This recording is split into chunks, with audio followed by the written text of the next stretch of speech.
கிறிஸ்துவுக்குள் பிரியமானவர்களே, இந்த நாளுக்கான தினசரி தியான வசனம் மத்தேயு எழுதின சுவிசேஷம் 24வது அதிகாரம் 11வது வசனம். மத்தேயு 24:11. Matthew 24:11. அநேக கள்ள தீர்க்கதரிசிகளும் எழும்பி அநேகரை வஞ்சிப்பார்கள். இப்ப கர்த்தராகிய இயேசு கிறிஸ்து உலகம் முழுவதும் ஒரு பெரிய அழுத்தமோ, இயேசு கிறிஸ்து நாமத்தினால வஞ்சிக்கப்படக்கூடியவர்களும் துன்புறுத்தப்படக்கூடியவர்களும் காட்டி கொடுக்கப்படக்கூடியவர்களும் இருப்பாங்கன்னு சொல்லிட்டு இப்ப என்ன சொல்றாருன்னா, உள்ளுக்குள்ள எவ்வளவு பெரிய ஒரு ஆவிக்குரிய வஞ்சகம் உண்டாகும். நான் ஏன் ஆவிக்குரிய வஞ்சகம் சொல்லி சொல்றேன்னா, தீர்க்க தரிசனங்கிற பெயர்ல கள்ள தீர்க்க தரிசிகளும் எழும்பி, இதுல சொல்லும் போது வெறும் கள்ள தீர்க்க தரிசின்னு சொல்லல. என்ன சொல்றாரு? அநேகம் கள்ள தீர்க்க தரிசிகளும் எழும்பி. அப்ப கடைசி காலத்துல ஒரு காரியம் உபயோகப்படுத்தும் போது ஆண்டவர் சொல்றது வஞ்சகம். ஏன்னா வஞ்சிக்கிறது தான், டிசெப்ஷன் தான் சாத்தானோட ஆயுதம். இது என்ன சொல்றாரு? அநேகம், கொஞ்சம் இல்ல. அதாவது கர்த்தராகிய இயேசு கிறிஸ்து சொல்லும்போது வெளியிருந்து மாத்திரம் இல்ல, உள்ளுக்குள்ளே உண்டாகும். ஏன்னா மத்தேயு 7வது அதிகாரம் 15வது வசனத்துல சொன்னாரு, அவங்க எல்லாம் என்ன ஓநாய்கள், ஆனா என்ன போட்டிருப்பாங்க? ஆட்டுத்தோல் போட்டு வருவாங்க. ஏன்னா அது 2 பேதுரு 2:1 சொல்லும்போது என்ன சொல்றாரு? கள்ள போதகர்கள் எப்படி ரகசியமாக ஒரு கள்ள போதனைகளை உள்ள கொண்டு வருவாங்க அப்படின்னு சொல்லக்கூடியது. அப்ப அநேக கள்ள தீர்க்கதரிசிகள் என்று சொல்லும் போது அவங்க எல்லா பக்கத்திலையும் வரக்கூடிய ஒரு மக்களா இருப்பாங்கிறது நமக்கு தெரியக்கூடிய ஒரு காரியமா இருக்கு. அது மாத்திரமல்ல, அவர் சொல்லும்போது எழும்பி, அதாவது அவங்க இப்படிப்பட்ட மக்கள் வருவது என்பது தவிர்க்க முடியாது, அவங்க தொடர்ந்து வருவாங்க அப்படின்னு சொல்லக்கூடியதா. அப்ப இது எதை காட்டுது? அவங்க வருவது நிச்சயம்.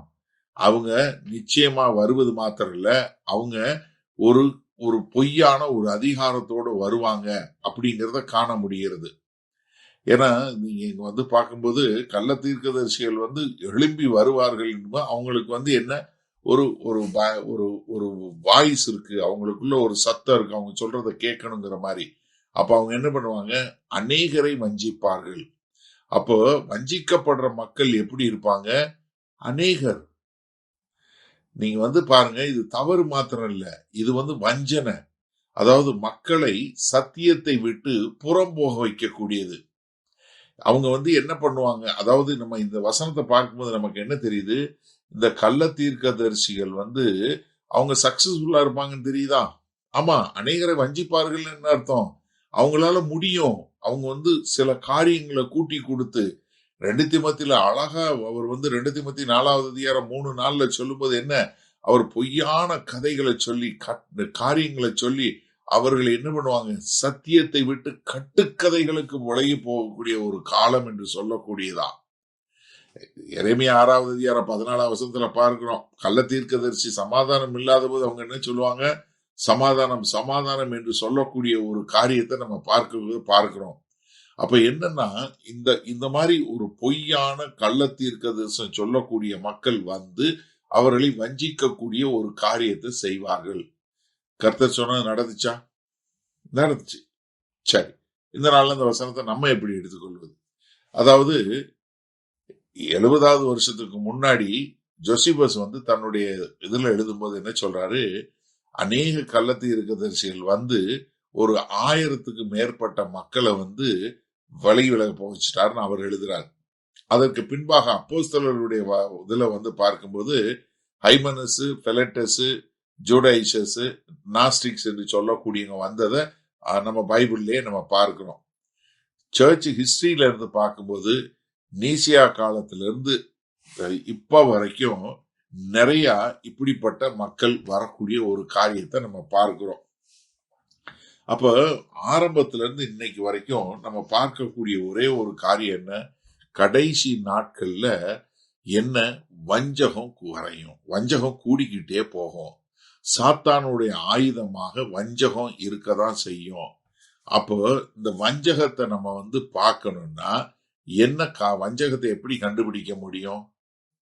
நம்ம டிசர்ன்மெண்ட்ல வளரணும், பகுத்தறியக்கூடிய தன்மையில வரணும். பகுத்தறிய தன்மை எப்ப தெரியுமா கூடும்? நீங்க வேத வசனத்தை வாசிக்கும் போது கூடும்.